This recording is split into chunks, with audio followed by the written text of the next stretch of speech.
Senhor Jesus, mais uma vez estamos reunidos em Teu nome, confiantes nas palavras de Mateus, antes do Senhor iniciar o Sermão da Montanha, quando Ele disse que via uma multidão.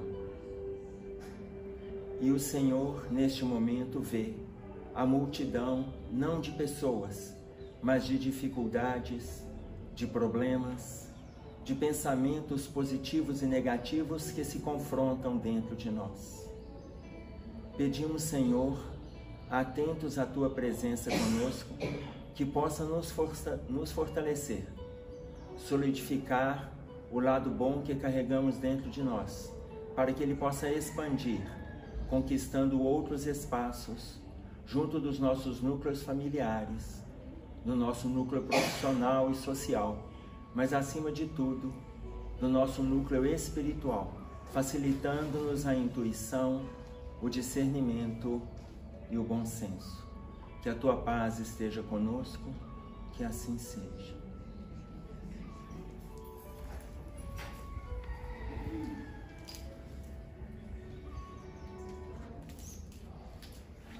Bom dia de novo. Vocês receberam na entrada uma semente e receberam junto dessa semente um recado. Qual recado? Guarda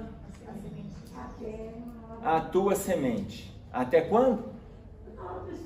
Não, esse até complementa. A mensagem era só guarda a sua semente. Ninguém falou até que hora. Guarda a sua semente. A semente é sua. A semente é sua. Tudo bem? Guarda a sua semente. O nosso tema é o capítulo 18 do livro Reforma Íntima Sem Martírio. E pelo tema vocês vão entender de que é a semente. O capítulo se chama Fé nas Vitórias. A semente é de mostarda. Já tem gente que perdeu a fé. Tem gente que na hora que eu pedir vai procurar e não vai achar. Olha só, hein? Olha o que eu estou dizendo. E tinha gente que entrou com ela ali na mão como se fosse um bibelô. Eu falei, meu Deus, se a pessoa tremer, se ela tiver Parkinson, cai. Enfim. Está aí a semente de mostarda. O que Jesus falou para nós a respeito dela?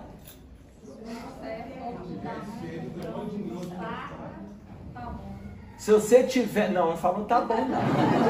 Mas se tiver o tamanho do grão de mostarda, tá bom. Ele não falou isso. Ele falou que se a sua fé for do tamanho do grão de mostarda, o que mais? Ah, você está colando? Ô capeta! Oh, meu Deus do céu! Se a sua fé for do tamanho do grão de mostarda, diga a esta montanha, transporta-te daqui para acolá, e ela se transportará. Você imagina que a sua fé é do tamanho do grão de mostarda? Jesus pegou o menor grão de referência da época para dar exemplo para nós. O menor grão de referência, vocês estão com ele na mão. Uns guardaram no bolso, outros estão assim agora. O que eu faço com o grão? Outros já entenderam. O que eu faço com a fé? Outros já entenderam que já pegou a fé e já perdeu a fé. Mas nós vamos ver fé nas vitórias. Fé nas vitórias. Você fala com Jesus. Porque cada um é que vocês estão vendo.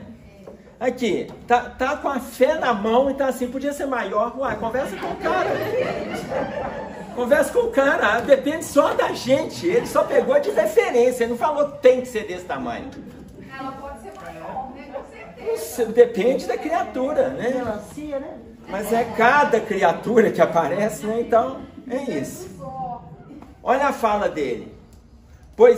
Veja bem, Fé nas Vitórias, o capítulo 18, comenta um trechinho, capítulo 19 do Evangelho, o item 1.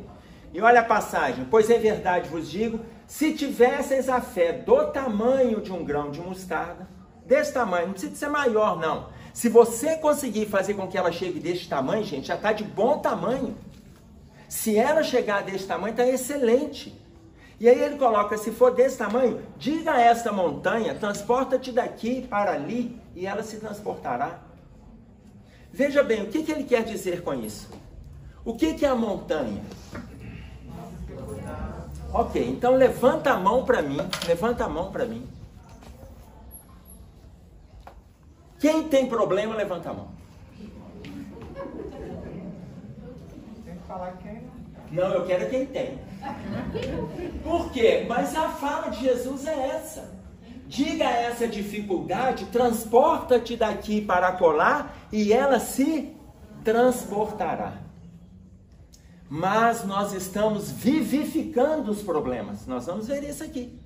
Nós estamos vivificando os problemas, a gente vitaliza problemas. Então vocês imaginem, todos nós temos possibilidade de sair deste ou daquele estado. Todos nós temos. Mas a gente alimenta o passado e fica preso ali. Veja, nós somos humanos. Nós somos humanos. Nós temos raízes. E a raiz serve para vitalizar. O seu passado é a sua raiz. Você não precisa de extirpar o passado. Mas tem gente que não faz do passado a raiz, faz do passado uma âncora e fica preso no passado. Ou você usa o seu passado como mola propulsora da sua estrada, ou você usa como âncora e você fica parado, remoendo, revivendo. Tá claro? E muitos de nós fazemos esse movimento. Tanto assim que Jesus coloca uma sementinha, se ela for só deste tamanho. Por isso que eu pedi para dar uma sementinha para cada um. Uma. E falando o quê? Cuide da sua semente. Guarde a sua semente. Que é uma dificuldade nossa, né? Quem quer falar? Fica estagnado, né? É a âncora. É a âncora. Que a Joana de Ângeles vai falar para nós no penúltimo capítulo do Lampadário Espírita, penúltimo capítulo, intitulado Ainda a Melancolia, que ela fala sobre o estado depressivo. Uma das questões do estado depressivo é a culpa. E a pessoa fica presa no passado ali. Ah, mas eu não sei o que eu fiz. Mas se você não consegue caminhar, é porque o seu passado ainda está gritando dentro de você. Eu não sei o que eu fiz, mas está te segurando. Por quê? Porque você não se projeta vencer uma situação. Que aí nós vamos ver a Hermance Dufour fazendo referência a um livro da Louise Hay, que se chama Você Pode Curar a Sua Vida? E a Louise Hay, neste livro, ela fala das crenças. A pensadora californiana Louise Hay define que as crenças são ideias, pensamentos e experiências que se tornam verdade para nós. Ideias, pensamentos e experiências que se tornam verdades para nós. Senta aqui, filho. Então você imagina, nós vamos alimentando coisas que para a gente é verdade. Tá? Oi, Valdemir. Os problemas, né, eles podem ser divididos em duas situações: desafios e soluções. Para aquele que não quer resolver, não está preocupado, ele está vendo o problema, se torna um desafio. Para aquele que luta e vence, é solução. Quer dizer, ele tem experiência para ajudar outros que estão com problema, porque a detonação do problema é uma hora do mundo. Mas se ele sair para ele dos hospitais, na dificuldade, você vai ver que o seu problema é o menor dele, porque você não está trabalhando. Sim. Na realidade, o que acontece? Cada um tem o seu. Eu não sei discutir qual que é maior. Tá? Eu não sei discutir qual é maior. Uma pessoa que está conseguindo lidar de forma resignada com o problema dela, ela está melhor do que aquele que agride, que blasfema, que é mal-humorado, que está com a unha encravada. A unha encravada para ele é quase um tumor. E a pessoa que tem um tumor está resignada. Não, eu tenho que passar por isso. Por quê? Porque para ele aquele problema não é tão grave. Então, eu tenho um amigo que ele sofreu um acidente por volta de 20 anos de idade, ele foi pular numa piscina, naquela época que havia vestibular, lembra do vestibular da UFMG, que havia primeira e segunda etapa? Tinha o vestibular da primeira e segunda etapa, ele passou na primeira etapa para a educação física, e aí, entre a primeira e a segunda etapa, ele estava com um grupo de amigos no final de semana, e aí ele foi dar o último mergulho na piscina, o pessoal foi trocar de roupa e tal, eles estavam na casa de uma outra pessoa, Ele pulou na piscina e ele deu o último mergulho da vida dele. Ele bateu no fundo da piscina, trincou a coluna na cervical, seccionou a medula e ele ficou paralítico do pescoço para baixo. E aí, conversando com ele, ele teve 120 dias internado no João 23, depois ele foi transferido por Sara Kubitschek e ficou quase 2 anos no Sara. Quando ele saiu do Sara, ele já conseguiu sair sentado na cadeira de roda. Conseguiu sair sentado. Porque enquanto ele esteve na internação no João e até a transferência, ele ficou o tempo todo na cama. E aí ele olhava para mim e falou assim: Emerson, eu chegava, imagina aqui o leito, eu chegava, ele não virava a cabeça, ele não dava conta de virar a cabeça. Então, para a gente chegar, você tinha que, para ele te olhar, ele só movimentava o globo ocular. Então, na hora que eu cheguei no João e fui conversar com ele, aí eu fiz assim, ele falou: ai, Emerson, você que está aqui. E aí eu perguntei como que ele estava, eu falei: esse estado, né, meu filho? Esse estado. Ele falou assim: Emerson, as pessoas vêm aqui para me consolar, começam a chorar em cima de mim. E aí eu começo a consolar as pessoas. Aí ele falando assim: gente, para de chorar, eu tenho que passar por isso. Gente, isso deve estar dentro do meu projeto reencarnatório. Eu não devo ter sido boa pisca no passado para eu poder dar... Sendo que ele nadava e competia no colégio. Ele competia na natação. Acabou de passar no vestibular para educação física. Enfim, ele assumiu a paralisia, já fez outro curso superior, já está atuando na área dele, mas ele conseguiu lidar de forma resignada. Aquele que está com unha encravado, aquele que está com problema no joelho, aquele que está com dores de cabeça interminável, e está reclamando, e está blasfemando, e está agredindo, esse está com dificuldade. Então, qual dor que é pior? A deste. E não aquela que deixou o outro paralítico. Como ele coloca, eu tenho que passar por isso, eu entendo. Aí ele falou assim: Emerson, mas eu vou te falar uma coisa, você sabe por que eu dou conta de passar por isso? Eu tenho 4 a 5 anos de doutrina espírita. Na época ele estava com 20, ele tinha começado um grupo de jovens com mais ou menos 15 anos. Eu tenho de 4 a 5 anos na doutrina espírita. Ô Emerson, eu não sou frequentador da doutrina que entra na casa espírita e toma passe, não. Eu sou aquele frequentador que toma o passe, que faz campanha do quilo, que dá aula de evangelização, participa da assistência social, entrega a cesta básica. Então ele estava envolvido muito mais com o estudo, ele estava envolvido com o trabalho. Que é o que sedimenta a força de vontade da criatura para vencer dificuldades. Ah, mas significa que se estiver trabalhando não vai acontecer nada? Não, gente. O que está programado há de vir. Só que se estiver programado e você estiver trabalhando, vai vir de forma atenuada. Mas aí olha o que a Luiz Rey coloca para nós. Define as crenças, que são ideias, pensamentos, experiências que se tornam verdade para nós. Crenças, ideias, pensamentos que viram verdades. Me fala uma crença. Ah, não adianta eu estudar, não. Eu não consigo passar na prova, não. Eu não consigo entrar em concurso, não. Não adianta eu estudar. O que é isso? Uma crença. Você quer ver uma crença? Quem aqui tem facilidade em matemática, levanta a mão. Facilidade. A única professora de matemática. Levanta a mão. Ela não levanta. Levanta aí. Facilidade em matemática, meu tio também tem, tio? Desde quando eu era jovem, né? O senhor está de parabéns. Ele me deu aula particular de matemática. Até eu conhecer minha esposa para eu poder casar e não precisar mais. Né? Depois casei e acabou, não pego mais. Mas você imagina como é que são as coisas. Foi colocado para a gente uma crença. Qual é a crença? Se você ficava de castigo, vai para a biblioteca e vai fazer para casa de matemática. Você chegava em casa, vai fazer matemática. Foi colocado para nós que matemática é difícil, que é péssimo. Ela ficou durante anos e ainda é exercício de punição. Isso é uma crença. Gente, a matemática é a mais humana de todas as ciências. É a mais humana. das ciências. As ciências precisam de uma prova. A ciência, para que a gente acredite, ela tem que provar que aquilo existe. A fé não precisa de prova.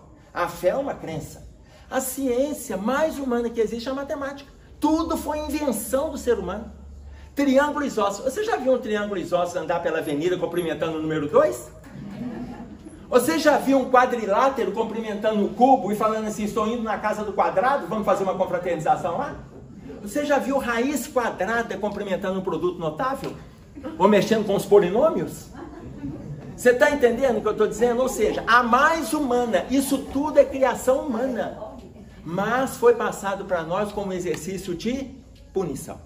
E nós alimentamos essa crença. Inúmeras das nossas dificuldades estão aqui.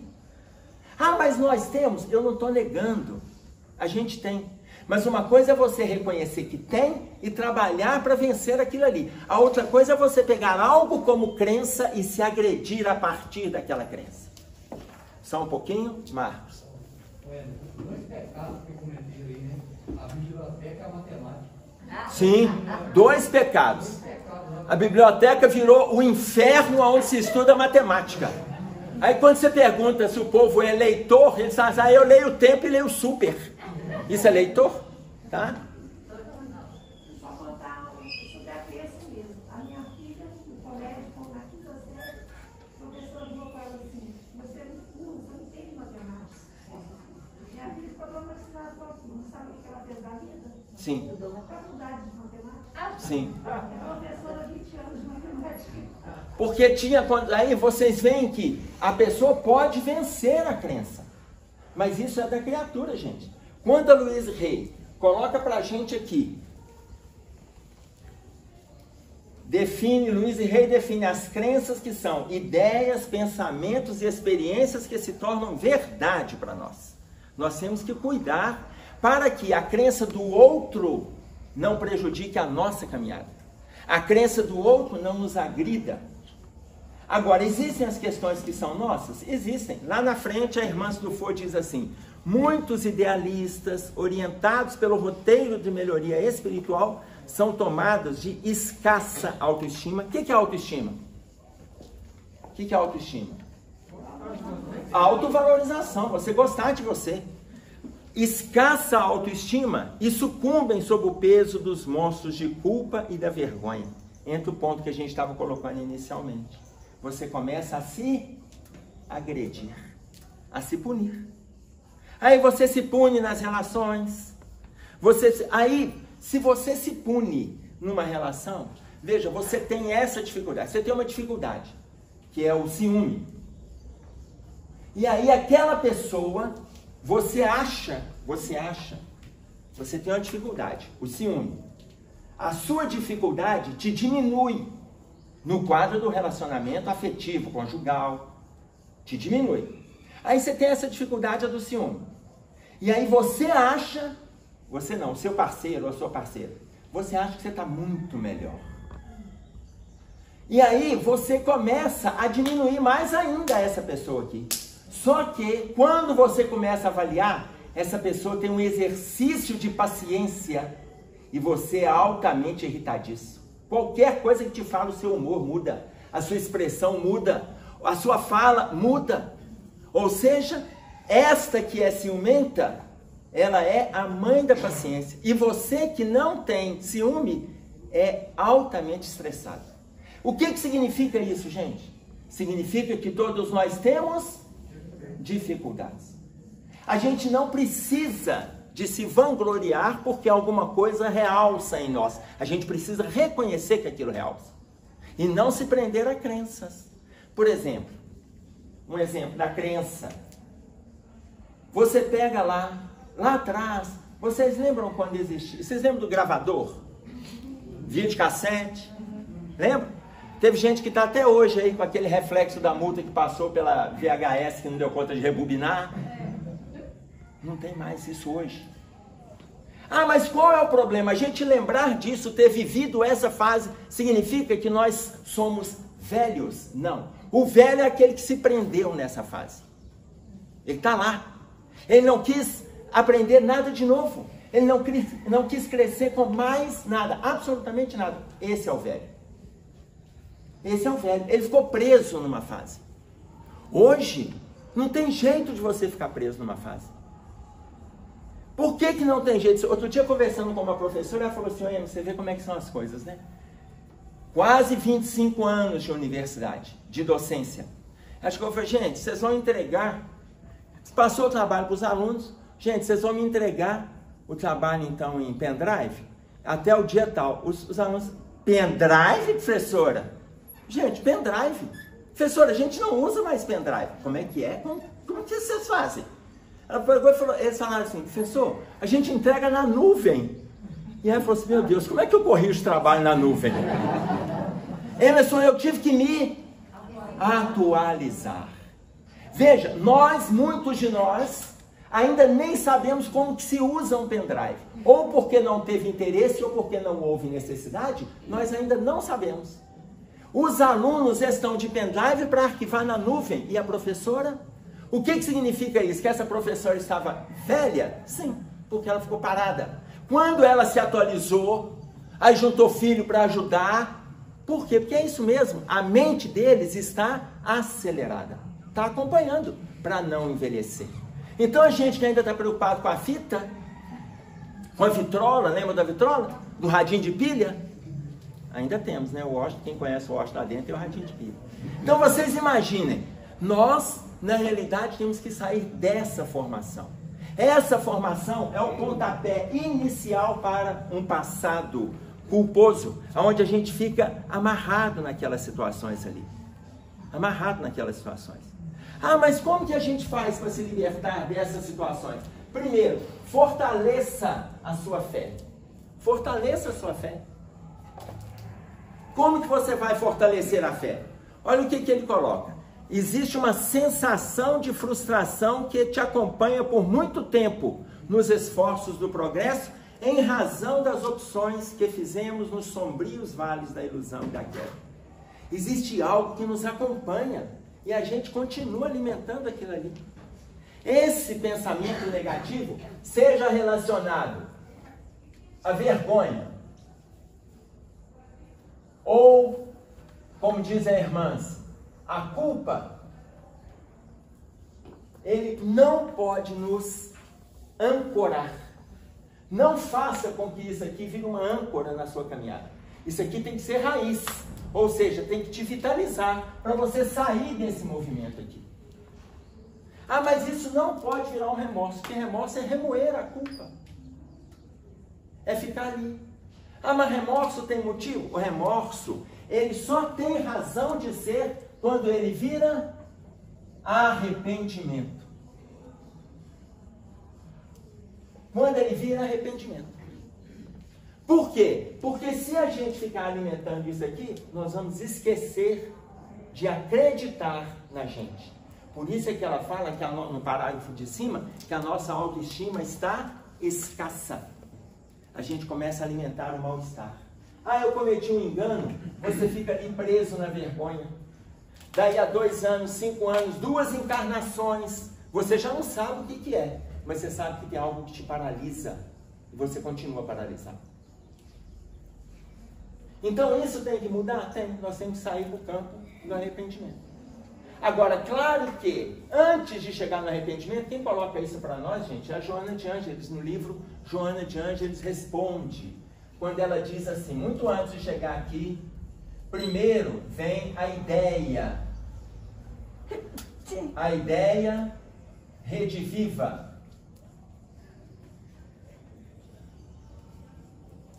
Depois,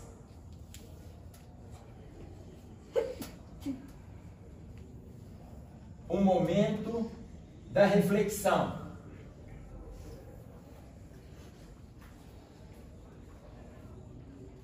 Depois, o arrependimento. Então, você não sai daqui para lá. Primeiro, a ideia é rediviva. O que significa isso? Você tem que pensar. Faz o exercício da autorreflexão. Onde é que eu estou errando? Se nós pararmos para pensar, a gente sabe, todos nós sabemos o que é certo e o que é errado, o que pode e o que não pode, o que deve e o que não deve. Todos nós sabemos. Não existe entre nós que não conhece essas regras. Não existe. Então, onde é que eu estou errando? Para e pensa. Vocês vão ver, vocês estudaram, nós estudamos aqui nesse livro, Reforma Íntima Sem Martírio, capítulo 10, intitulado Reflexo Matriz. Muitas das nossas dificuldades estão no nosso passado, no nosso inconsciente passado. Muitas das nossas dificuldades. Mas se eu não tenho ciência de todos eles, eu tenho o discernimento para entender pelo menos por que eu estou parado. Com a energia que eu tenho, com o conhecimento que eu tenho, com a disponibilidade que eu tenho. Ô, gente, se nós passássemos a fazer tudo que a gente conhece do tempo que nós entramos para a doutrina, tudo. Eu estou falando da doutrina espírita porque estamos na casa espírita, mas poderíamos colocar do templo evangélico, da igreja católica. Se todos nós, frequentadores dos templos religiosos, fizéssemos tudo que a gente conhece, a terra já era um mundo santificado. E nós éramos anjos. Aqui hoje era uma confraternização de anjos, e não uma multidão de problemas. O mundo já estaria regenerado há muito tempo, mas a gente ainda não faz. Qual está sendo a preocupação das pessoas nesse momento de pandemia? Ah, meu Deus, as casas espíritas estão fechadas. Ah, meu Deus do céu, não consigo, agora eu estou sentindo maior falta da campanha do Kiko. Ah, eu que sou evangelizador, não consigo. Não tem evangelização. E a casa que abriu e agora não tem evangelização? Eu sei evangelizar, não sei fazer mais nada. E a pessoa que está acostumada a visitar, fazer assistência social? Ah, mas não tem assistido. Não tem, porque não está tendo campanha. Então a pessoa está paralisada, de que não dá para ela fazer nada. Gente, o momento de pandemia é momento de fazer transformação íntima. E o trabalho que a gente tem que fazer aqui, que ninguém está fazendo. E esse aqui? A gente está adoecendo mais do que a pandemia adoece. Mais do que o que ela adoece, a gente está adoecendo muito mais. Nós não estamos fazendo movimentos de mudança. E a nossa oportunidade é hoje. Ah, mas como? Reconheça as dificuldades que você tem. Planeja, pensa. O que te bloqueia? O que te paralisa? Faz uma reflexão em cima desse momento e arrepende dos enganos. Mas arrepender não é verbalizar. Arrepender significa mudar. Não é verbalizar. Vocês vão lembrar lá no livro Obsessão e Desobsessão, da Sueli Caldas Schubert, no capítulo 6, quando aquela senhora está participando de uma reunião mediúnica, depois de mais de 3 anos ela está frequentando a casa espírita, e ela foi indicada para participar da casa espírita depois de fortes dores nas pernas. Lembram desse episódio? Não lembram? Ela tinha fortes dores nas pernas e falaram com ela, vai na casa espírita. Vai lá, toma um passo, já foi em médico, já foi em ortopedista, já foi em clínico, não achou nada, vai na casa espírita. Ela foi. Passados uns 3 anos, ela foi convidada para a reunião mediúnica. Na reunião mediúnica, um espírito se manifestou. Aí o dirigente foi conversar com ela, né? Pediu, conversar com o espírito que estava manifestando, para ele perdoar, né? Dependendo de quem ele estivesse perseguindo e tal. De cara o espírito já falou assim, não precisa de me falar desses conhecimentos aí que você tem, não, porque isso aí eu também conheço do lado de cá. O meu problema é fulana, e falou o nome da médium que estava lá na mesa. Eu sou o causador das dores que ela tem nas pernas. E aí o dirigente pegou e falou assim, então por que você não a perdoa? Não sou eu quem tem que perdoá-la, é ela que tem que pedir perdão por aquilo que ela me fez. E aí no momento que falou isso, o dirigente se calou e deixou que ela se posicionasse. No momento que ela se posicionou, ele primeiro contou a história. Eu, na encarnação anterior, era negro, escravo. E ela me deixou amarrado no tronco, depois de me chicotear. E eu fiquei ali e virei alimento, morri de fome, de sede e virei alimento para os animais. Eu estou acorrentado às pernas dela do jeito que ela me acorrentou no tronco. Basta ela pedir perdão por aquilo que ela me fez e eu vou liberá-la. E aí o dirigente silenciou. E esperou que ela se posicionasse. E aí ela se posicionou. Eu não vou pedir perdão para o negro escravo. Ô, gente, ela estava ali com a oportunidade. Ela estava ali, basta ela pedir perdão. Aí a gente pensa assim, gente, mas Ele falou, basta pedir perdão por aquilo que ela me fez, e ela estaria liberada da dor. E ela não deu conta. Agora a gente podia pensar assim, nossa senhora, se eu recebo um inimigo na minha frente, eu até ajoelho na frente dele. A gente pensa porque não estamos no lugar dela. Por quê? Esse espírito, ela podia inclusive ajoelhar, mas esse espírito a conhece. Se ela falasse assim, meu irmão, me desculpa, me perdoa, ele está fazendo uma leitura do coração dela, do estado íntimo dela. Se ela falasse, mas não sentisse, ia adiantar? Não ia. Mas naquele momento ela foi absolutamente sincera com o sentimento dela. Mas o sentimento dela não a enraizava para mudar de postura. A ancorava, porque a âncora segura a pessoa na posição. Aquele sentimento dela era uma âncora. Então o espírito identificaria. Enfim, o espírito respondeu assim, pois bem, estou indo embora, mas toda vez que você sentir dor nas pernas, saiba que eu estou acorrentado nelas, porque você não me libertou. Foi embora, passar bem. E aí a Sueli Caldas Schubert encerra esse capítulo dizendo assim, e até hoje, no final de sua vida, ela recebe uma equipe de passes na sua casa para lhe fornecer os passes atenuantes das fortes dores que ela sente nas pernas. Ela levou isso até o final da vida, gente. Mas por quê? Porque não fez o sentimento de arrependimento. Ela já entendeu, naquele momento, ela entendeu pela voz do Espírito. Nem todos nós precisamos que o Espírito manifeste para a gente. O que a gente precisa é de autoavaliação, de autorreflexão, de autoconhecimento. Descobrimos, a gente muda. Mas a gente não descobre, enrola, sabota nós mesmos, está claro? Oi. Oi. Todo mundo? Oi, Marlene. Ela falou primeiro. Obrigada. Duas coisas, sabe? É interessante esse exemplo que você acabou de citar aqui agora, sobre a leitura do coração, que o espírito do desencarnado, não sei se todos, eles veem isso. Dois pontos. O primeiro, o dela não ter perdoado, pedido perdão para ele, né? Que não houve. Que não houve. Ela deve ter considerado só a questão enquanto ela estava reencarnada, porque depois, no desencarne, eles poderiam se encontrar, talvez seria até, né? Seria uma outra forma. E segundo, isso vale, eu creio que vale para todos nós, quando sentimos aquelas, isso acontece comigo, tá? Aquelas fincadas no coração, eu já percebi muito isso. Porque a gente não sabe de onde, eu falei, mas o que é isso? Assim, a gente... Não, eu vou te contar a fincada no coração. Não é o prego de Cristo. Não é o prego do Cristo, não. Não é não. Vou sacrificar o seu Cristo interno. Não tem isso não. Não faça essa analogia não, eu vou lá na prova. Tem que ser testado em cartório, gente. A gente tem que saber onde que tá. Essa fincada no coração que muita gente sente, muitas vezes tem nada a ver com a aproximação de desencarnado, não. Tá claro? Capítulo 5 do Evangelho segundo o Espiritismo, Bem-aventurados aflitos, item 25, a melancolia. A pergunta que o espírito de François de Geneve coloca para nós: sabeis por que uma vaga tristeza se apodera do seu coração e te faz pensar que a vida é tão amarga? Tá desse jeito lá, ipsis literis. Sabeis por que uma vaga tristeza se apodera do seu coração e te faz pensar que a vida é tão amarga? Isso aí.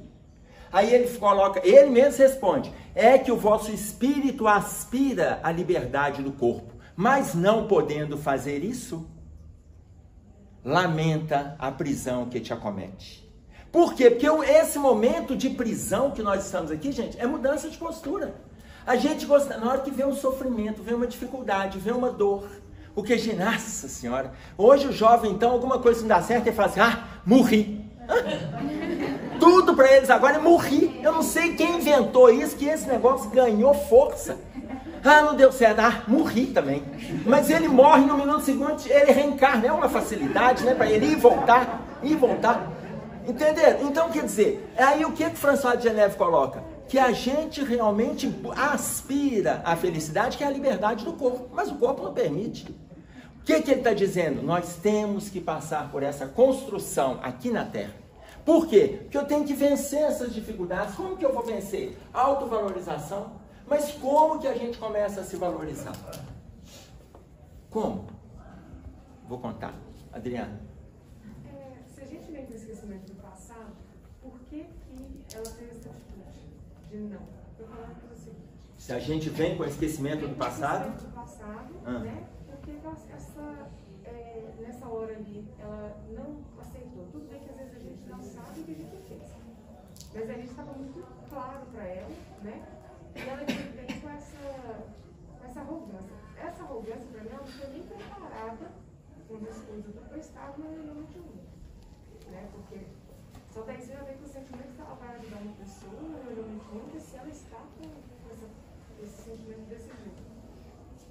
E a gente já teve experiências, né,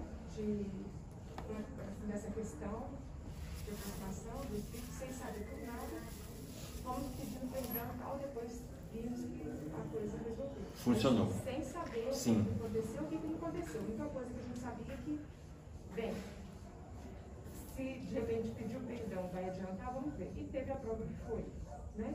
Então, por isso que eu estou pensando, a gente não está na posição dessa que ela se colocou, não. Então, eu particularmente entendo que ela não poderia estar nem no reunião. Mas eu vou te mostrar que essa posição dela é a nossa posição, independente da reunião mediúnica, em exemplo mais simples. Alguém chega para você e fala assim: fulano, nossa, você é mentiroso, hein? Mentiroso eu? O que a gente, na hora que escuta, o que a gente faz? Se arma. Mentiroso eu? De onde você tirou isso? Aqui, outro dia eu te vi contando. Defende até a própria mentira. Porque ali é um fato cabal, ali é uma situação de frente com o desencarnado. E aí você chega para a pessoa e fala assim: mas você é vaidoso, hein? Que vaidoso? Só porque eu contei para todo mundo que eu fiz isso assim, assim? Você acha que isso é uma vaidade? E você até estufa o peito ali. Mas na hora que a pessoa te fala, no primeiro momento é você se armar. Primeiro momento, gente. E por que a gente se arma? É o caso dessa senhora, só que ela estava numa reunião mediúnica. A chance de nós nos armarmos, a pessoa falar assim: nossa, fulano, como você está possessivo? Que isso? Que possessivo? Só porque eu falei com ele que ele tem que me falar o horário que ele chega e o horário que ele sai? Isso é posse? Isso não é posse, não. Então, você está justificando. Aí, fulano, outro dia eu te vi, você não pôde dividir um almoço lá na sua casa. Ah, mas eu estou apertado. Fulano, como é que você está apertado? Você tem 3 casas na sua casa, o almoço ficou em R$120 para cada um, o almoço do Natal. Eu estou apertado, eu não divido nada, não. Fulano, mas você não acha que você é avarento? Ah, e eu que sou avarento? Eu que sou avarento? Eu estou preservando o meu futuro. Quem é que vai cuidar de mim quando eu aposentar? Pronto. Essas justificativas, a gente se defende nesses erros. A gente se defende. Eu não preciso saber o meu passado. Eu não preciso. Quem disse para nós é Emmanuel. A gente não precisa de ter acesso a encarnações passadas para a gente descobrir o que a gente fez, com quem que a gente andou e por onde a gente, né? Não, peraí. O que a gente fez, com quem que a gente andou. E tem outra coisa. Ele fala, quando ele fala sobre terapia de vidas passadas, ele diz assim: só é interessante para aqueles que estão buscando um movimento de autocura que as soluções que a Terra apresenta não o ajudou. Fora isso, se você quiser saber por onde você andou, basta você se avaliar. E você vai saber o que você fez, com quem que você fez e em qual situação você chegou no plano espiritual. Tá claro? Basta você avaliar. Que a gente muitas vezes acha que a gente está indo bem. Sim, Alessandro? Tem uma frase pronta que a gente coloca, né? A gente não discute religião, futebol e política. Sim. A nossa relação em relação à política demonstra exatamente o que você está falando. Sim. Que não é para a gente se envolver com essas discussões. Eu lembro que nessa última eleição, Quantas pessoas chegaram para mim e falaram assim, Emerson, em quem que você vai votar? Quem que você vai votar? Meu filho, o voto é secreto. Ah, mas custa você falar com quem? Custa. É secreto. Ah, mas você pode falar, não, mas é secreto. É secreto, é lei. É secreto. Mas a gente vai lá e dá a nossa opinião, o outro vai lá dele, nós queremos convencer a ele que a nossa que é melhor, ele convence a gente que a dele que é melhor, isso vira discussão, virou mal-estar. Famílias se separaram. Por causa de uma eleição, gente. Tá claro? É secreto, tem lei. A lei fala assim, aí vem o Instituto de Pesquisa. O Instituto de Pesquisa é bacana demais, né? Ele é o confronto com a lei. Ele te pergunta quem que você vai votar, para depois aparecer estatística. Ele vai contra a lei, o Instituto de Pesquisa vai contra a lei. Tem uma lei que ele é secreto, então não é para você revelar. Se você for entrevistado pelo Instituto de Pesquisa, quem que você vai votar? Não, meu voto é secreto. Pronto, acabou. Não, vou votar em fulano. Você vira dado para o Instituto de Pesquisa, sendo que a lei fala que não pode ter. Mas aqui tem. Então, nós temos um problema aí? Temos. O que é vitória para nós? Olha só. A sensação de frustração acompanhará por muito tempo o nosso esforço de progresso. Sensação de frustração, gente, é muito interessante, porque lá em Apocalipse, no capítulo 3 de Apocalipse, no versículo 15, coloca assim, Deus vomitará os mornos. Gente, isso é forte. Deus vomitará os mornos. Você está certo ou você está errado? Siga o seu caminho. Sai do mais ou menos. Sai do achismo. Sai de hora fazer o bem, hora fazer o mal. Sai disso. Deus vomitará os mornos. Está escrito lá em Apocalipse. João trouxe isso para nós. E aí, nós vamos caminhar com a sensação de frustração? Vamos. Vai nos acompanhar. Mas ainda que nos acompanhe, nós estamos nos libertando disso aqui. Por um processo simples. O processo do arrependimento, que nos apresenta a liberdade. Liberdade das mazelas, liberdade das dificuldades. Façamos isso. Reconheça que você já tem vitórias. Aí olha o que a irmã se coloca para nós. Costuma-se observar na atualidade uma neurotização da proposta de renovação interior. Neurotização. Toda lista, 5 livros, dos livros mais lidos, pega os 5 livros, você vai achar pelo menos 2 que falam sobre autoestima. Pelo menos 2 que falam sobre renovação interior. Pelo menos 2 que vão falar a respeito de pensamento positivo, renovação interior, autoestima, autoconhecimento. Pelo menos 2, gente. Dos 5 mais lidos. Pega as pesquisas mensais que vocês vão ver. Sendo que a única mensagem que a gente está com dificuldade de colocar em prática, não precisaria de livro nenhum, amar o teu próximo como a ti mesmo. É só isso. Amar o teu próximo como a ti mesmo é a mensagem que vem de Moisés e que a gente não está dando conta dela. Aí, antes de Moisés, porque isso aí foi o que Jesus colocou. Foi o que Moisés colocou e Jesus copiou. Moisés colocou no capítulo 19 de Levítico, no versículo 16, não atentarás contra a vida do... Aliás, no versículo 18, não atentarás contra a vida do teu próximo, mas amarás o teu próximo como a ti mesmo. Moisés falou. Aí Jesus vem lá no capítulo 5 de Mateus, não vim destruir. Qual é a lei? Amar o teu próximo como a ti mesmo. Moisés já trouxe a lei. Mas dar-lhes-ei um novo mandamento. Qual o novo mandamento que Jesus trouxe para nós? Novo. Isso não é nada novo. Nada de novo. Amar uns aos outros, amar o próximo, amar a Deus sobre todas as coisas. Moisés falou isso tudo. O que é novo? Amai os vossos inimigos. Esse é novo. Está no capítulo 22 de Mateus.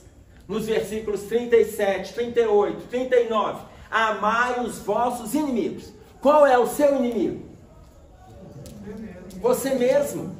No item 58 do livro Obras Póstumas, o homem é o obsessor de si mesmo.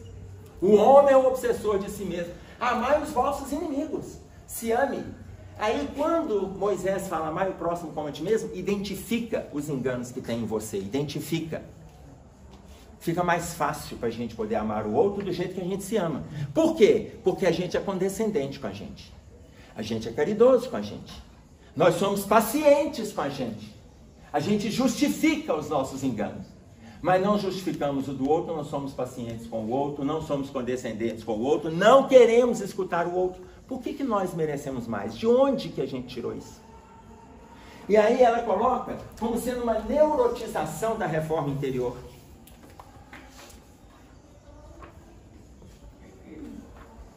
Quando digo para mim mesmo, não posso mais falhar, falamos isso ou não falamos? A gente comete um erro e fala, nossa, eu não posso mais, não faça isso mais. O que acontece uma semana depois?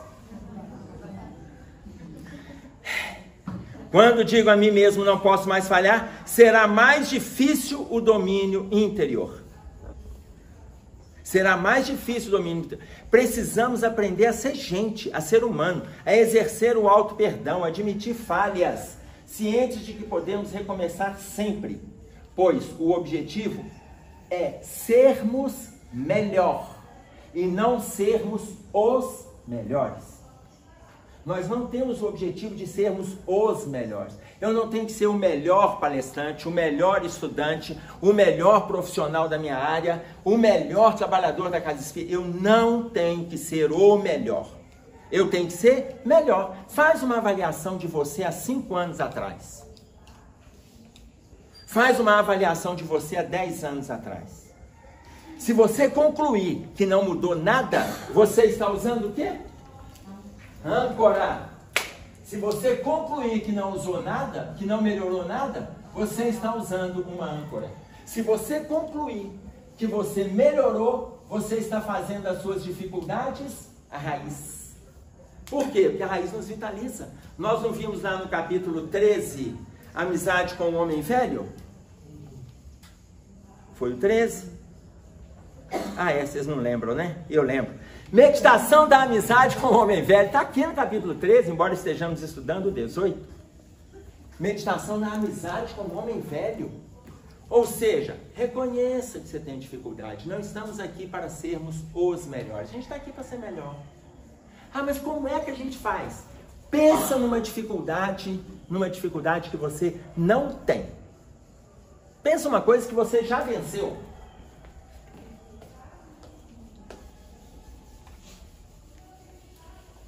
Me fale um valor que você tem.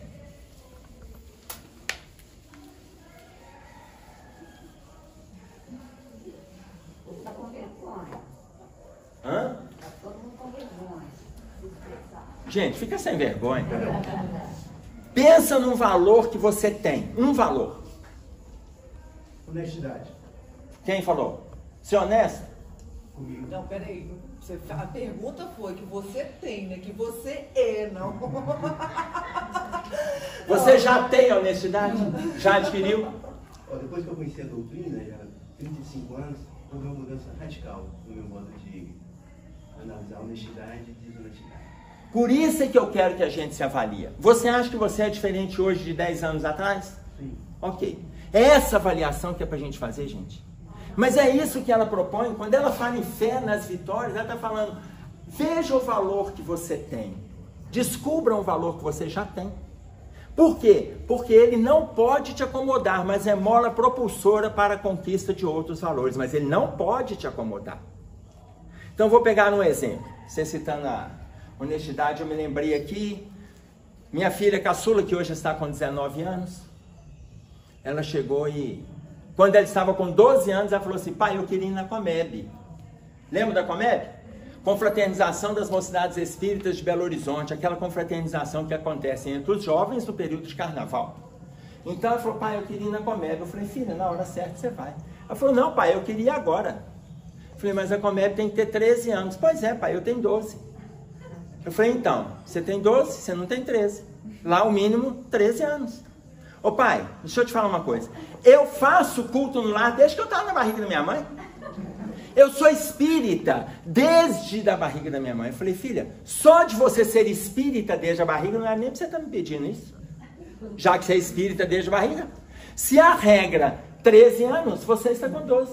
Pai, mas aqui ó, Se você der um telefonema para a coordenação e falar, filha, fala que é Emerson Pedersoli, e falar que é a filha do Emerson Pedersoli, pai, eles vão liberar.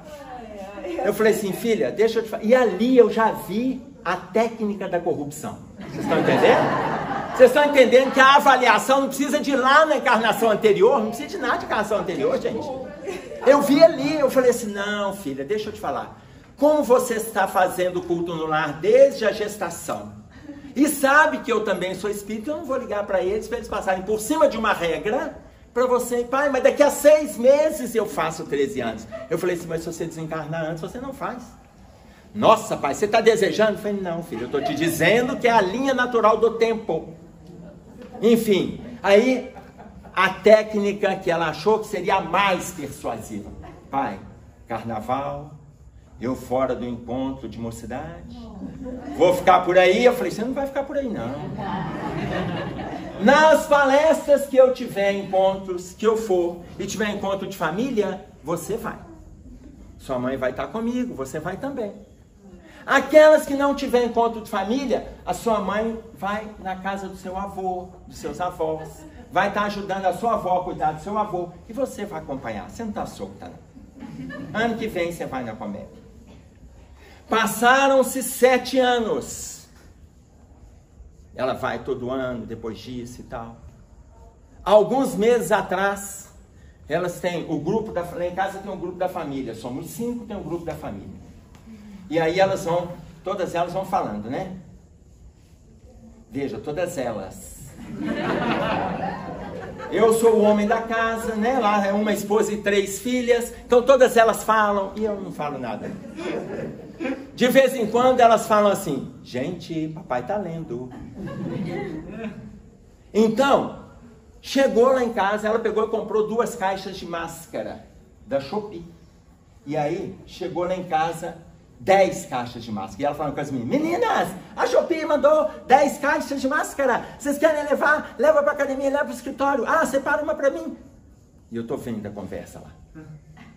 Eu falei assim, filha, liga para a Shopee e pergunta para eles qual é o valor das 8 caixas a mais para você pagar, ou como que você faz para devolver as 8 caixas. Lembrando que, se eles tivessem mandado uma e você tivesse pago 2, você estaria ligando para reclamar. E aí, uma das filhas passou assim. Sabe aquela cara, as figurinhas? E a outra mandou kkkk. Cheguei à noite, filha, você ligou para a Shopee. Liguei, pai, eu queria até te falar que eles... Eu vou te passar o que eles disseram, porque eles estão, na verdade, te elogiando, não é a mim. Eu falei, o que eles disseram? Já que você nos ligou para falar que houve esse engano, pode ficar com as 8 caixas para você. Porque é tão difícil a pessoa lidar com a questão da honestidade, que aí pode ficar com as 8 caixas para você. Ela falou, pai, esse agrado, esse elogio é para você. Eu falei, filha, e a Shopee errou de novo. Como assim, pai? Filha, deixa eu te falar uma coisa. Ninguém deve receber um agrado, um tapinha nas costas porque é honesto. Mas neste país, se honesto, você recebe elogio. A gente está tão acostumado com a desonestidade. A Shopee tinha que ter te falado assim, me desculpe, houve um engano nosso, o valor de 8 caixas é X. Se você não puder pagar, você pode devolver para nós. Vou te passar a nossa caixa postal. Pronto. É isso que deveria ter feito. Mas nesse país, ser honesto, você acaba recebendo tapinha nas costas. Então a Shopee errou 2 vezes e você concordou. Nossa, pai, conversar com você é difícil demais. É difícil. Por quê? Porque a nossa questão é fazer um movimento de autoavaliação. Mas nessas pequenas coisas, gente, a gente descobre se nós estamos fazendo, como que nós vamos alçar degraus maiores se a gente não está conseguindo um trem desse tamanho. A pessoa mandou errado, mas peraí, não é porque o caixa é dono o dono do supermercado, o caixa deu um troco, ah não, mas aquele dono do supermercado tem muito dinheiro, e daí?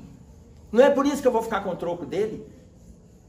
Mas para a gente assimilar isso, se nós estamos com dificuldade na assimilação de pequenos valores, quando ela chama a nossa atenção para a gente ter fé nas vitórias, é a autoavaliação, o tempo todo, a nossa oportunidade é essa.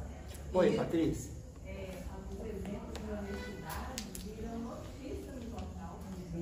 Sim. Quase não vejo telejornal, mas eu vi um dia desses aí falando de um gari que dá Horizonte. Não acho que você entendeu, não vou te contar. E perdeu a carteira dele. Na verdade, eu tenho que ir no almoço para fazer a coisa. E ficou lá a carteira com pagamento mesmo. Sabe?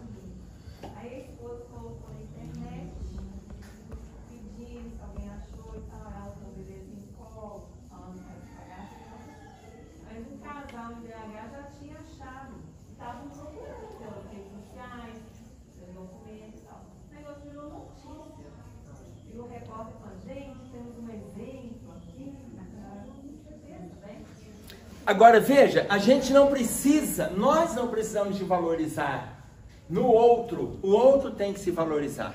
Ele é honesto? Então pronto, ele tem que valorizar isso, ele não precisa cantar isso aos quatro cantos, senão entra aquele movimento que eu disse para vocês, ele eleva-se na honestidade, que ele reconheceu que ele é, mas ele cai na vaidade, porque ele tem que contar para todo mundo e receber os elogios das pessoas.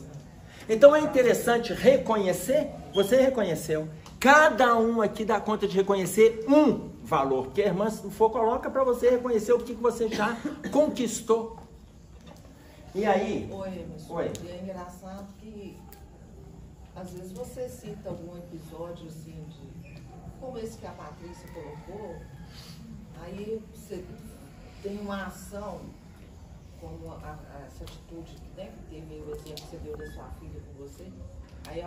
Aí tem gente que vira e fala, mas você é bobo demais, você é boba demais. Por ter tido uma atitude, como se diz, a pessoa está te dando. Não, ela não está te dando, em forma de te dar, né? Sim. Mas, na verdade, o que está ali não é oculto nem por trás. Dá para fazer essa leitura, né? Ah, não, você é bobo demais, é a oportunidade, isso aqui, sabe, assim, você fica com a interrogação. Com a interrogação, porque na realidade, a gente tem que ficar atento para não agradar o outro.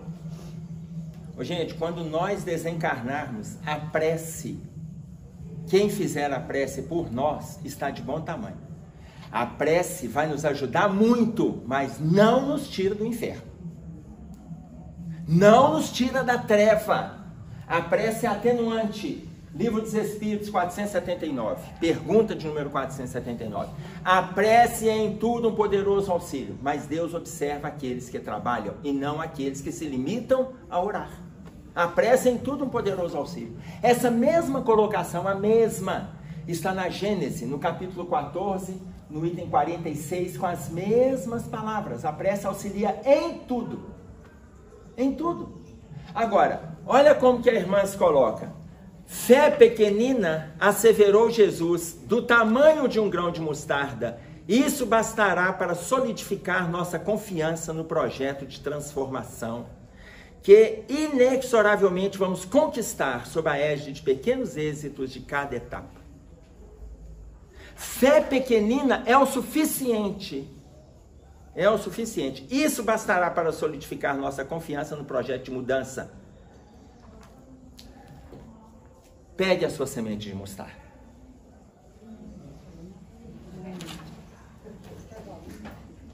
Pegue a sua semente de mostarda. Essa é a sua fé. Cada um está com uma? Eu sei que tem gente que está assim, não vou nem falar, porque se ele pedir para levantar a mão, quem está com ela? A semente de mostarda está aí, não está? Tá? Uma fé deste tamanho é capaz de solidificar o nosso movimento de transformação. Uma fé deste tamanho que está na mão de vocês, dessa sementinha, não é um bolo de semente, uma sementinha de mostarda, uma fé deste tamanho, é capaz de solidificar, se a gente quiser, o nosso movimento de transformação. Gente, quando a gente coloca isso, pelo tamanho, é muito pouco, não é? Fala comigo. É pouco. Ou seja, o movimento hoje é de oportunidade de mudança. Aí, olha só. Vitória sobre si, esse é o nosso bom combate. Que ele colocou a referência aqui embaixo, na segunda carta de Timóteo, no capítulo 4, no versículo 7. Combati, o que Paulo fala? Combati o bom combate. Caminhei a carreira e guardei a fé. Eu pedi para vocês assim, guarde a semente. Tem gente que já perdeu, mas Paulo guardou. Guardei a fé, combati o bom combate. Combati o bom combate. Significa que ele lutou a encarnação inteira. Quando ele descobriu Cristo, quando ele descobriu, ele mudou de postura. Quando ele descobriu, ele viu Jesus, ficou cego 3 dias, depois ele se isolou 3 anos, ele mudou a postura dele. Aí vocês podem estar pensando assim, mas ele viu Jesus. Ele viu, diferente. Ok, mas não, eu quero fazer uma analogia. Imagine Jesus está entrando ali. Ele vem até aqui. Fala assim, quem quiser, me acompanhe. Deixe tudo para trás. Não olhe para trás. Pegue o seu arado e siga-me. E vá embora. Quantos vão seguir Jesus? Levanta, na hora. Levanta a mão para mim. Na hora. Eu não posso, eu tenho que trabalhar muito. Você tem que trabalhar. Não, por isso aí a gente faz o seu acerto. Se a ideia for essa... Não, aí vai começar, né? Senhor, eu posso levar o celular? E a primeira pergunta, ele vai falar, deixa tudo para trás, deixa o seu celular na cadeira. Mas eu tenho que ligar para minha mãe. Eu tenho que avisar que eu estou indo. Como é que minha esposa vai falar, foi para casa espírita, não voltou mais para casa. Que espiritismo é esse? Enfim, a gente vai acompanhar ou não? Não vai, gente. Não vai. Paulo tinha uma tropa para acompanhá-lo. Tinha um poder no Império Romano. Estudou nas 3 maiores universidades da Itália na época. Conhecia várias línguas. E ele abandonou tudo. Tudo de poderio financeiro. E ele abandonou tudo. E virou tecelão. Tapete para poder comer. Ele fazia e ele vendia. Ele fazia e ele vendia.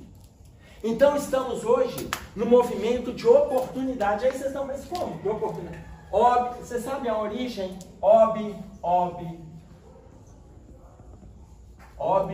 Portos. Do romano. Romanos, eles davam o nome aos ventos. Do romano, portos significa em direção ao porto. O vento em direção ao porto. Então, portos, o bom vento. O bom vento que te leva ao porto.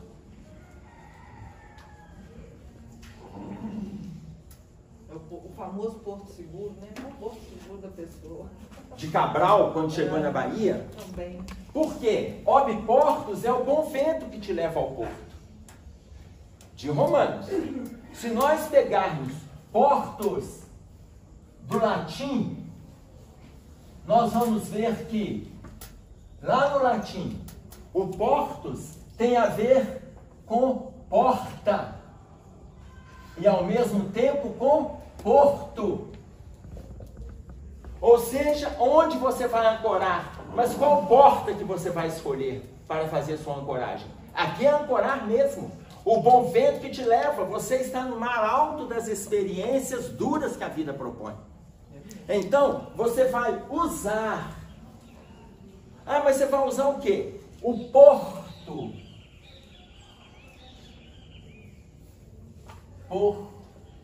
Portuno, que é o Deus romano, o Deus da oportunidade. É daqui que surgiu a palavra oportunidade.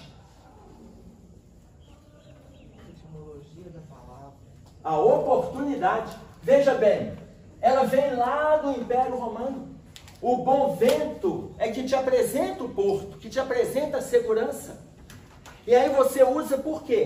O Deus da oportunidade, ele carrega a porta e ele carrega a chave desta porta. Do latim, associado ao romano, nós temos aqui a oportunidade. O nosso momento é hoje. Nós estamos esperando o quê? Valorize que você já dá conta. Valorize que você dá conta. Eu sei, no meu movimento de autoavaliação, eu sei, por exemplo, que eu posso passar na porta de qualquer bar, posso estar em qualquer festa, posso me envolver com qualquer encontro, que eu não tenho vínculo com a bebida. Pronto. Isso é uma valorização. Pode me oferecer, tá tudo certo. Eu vou falar não, e se tiver brincadeira, continua sendo não. Se tiver ironia, continua sendo não. Se tiver elogio, continua sendo. Não faz diferença. Valorize aquilo que você dá conta.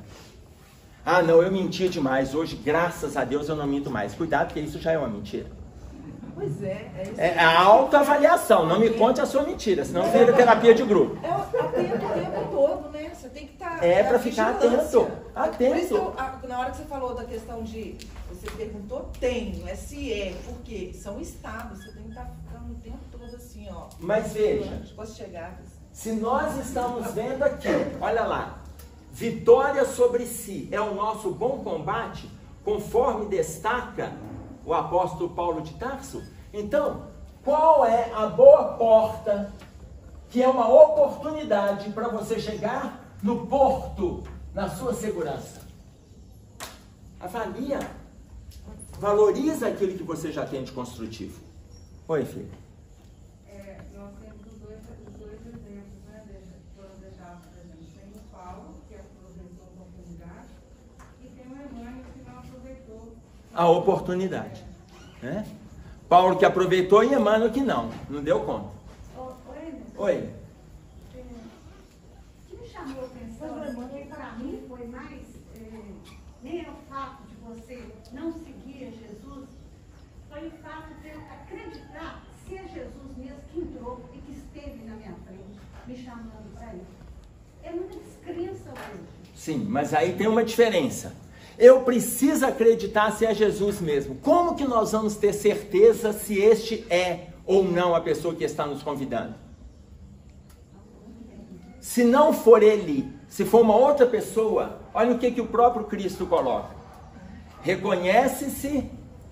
Reconhecerás o meu discípulo pelas suas boas obras. Lembram quando João e Pedro chegam para ele e falam assim, mestre, aquele homem está curando em seu nome. Nós o repreendemos, porque ele está curando em seu nome. Aí o que Jesus fala? Quem não é contra... Gente, olha a fala de Jesus. Quem não é contra nós, é por nós. Perdeu a fé, né, filha? Não perdi nada. Aqui. É difícil. Aqui, eu ia colocá-la aqui, né? Aí, ó, já tem gente procurando a fé com você, ó, tá vendo? Depois você pega uma fé na saída, viu, Sandra? Tem gente que vai pegar a fé na saída aí com você. Achei minha fé, então. É difícil. Falei, eu só fazer assim que eu vou rapidinho. Aí eu então assim, veja. Como não como? Mas eu não estava, eu posso. Aí pronto. Veja. Olha só. Volto lá. A fé nas vitórias. O que Tiago coloca para nós então? Que eu gosto desses dois versículos que alicerçam esse tema. A fé sem obras é morta. A fé sem obras é morta. Capítulo 2, versículo 17. No versículo 18. Mas te dirá alguém, tu tens a fé, eu tenho as obras. Mostra-me a tua fé sem obras, e eu lhe mostrarei a minha fé pelas minhas obras. Olha o que o Deus Portuno falou lá atrás na Roma Antiga, e que para nós é oportunidade. Se vem de Roma, se vem do latim, traz para o nosso dia a dia.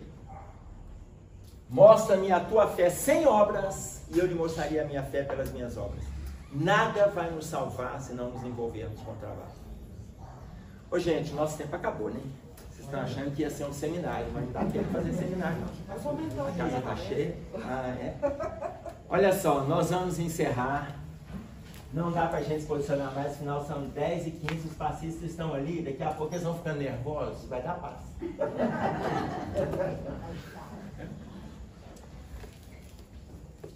Polêmica, rapidinho.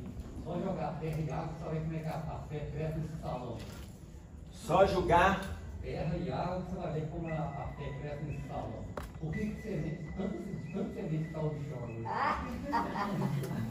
Se eu jogar água aqui no salão do jeito que o povo fez com a sementinha da mostarda, é capaz que realmente... Vamos fazer a nossa prece para a gente encerrar?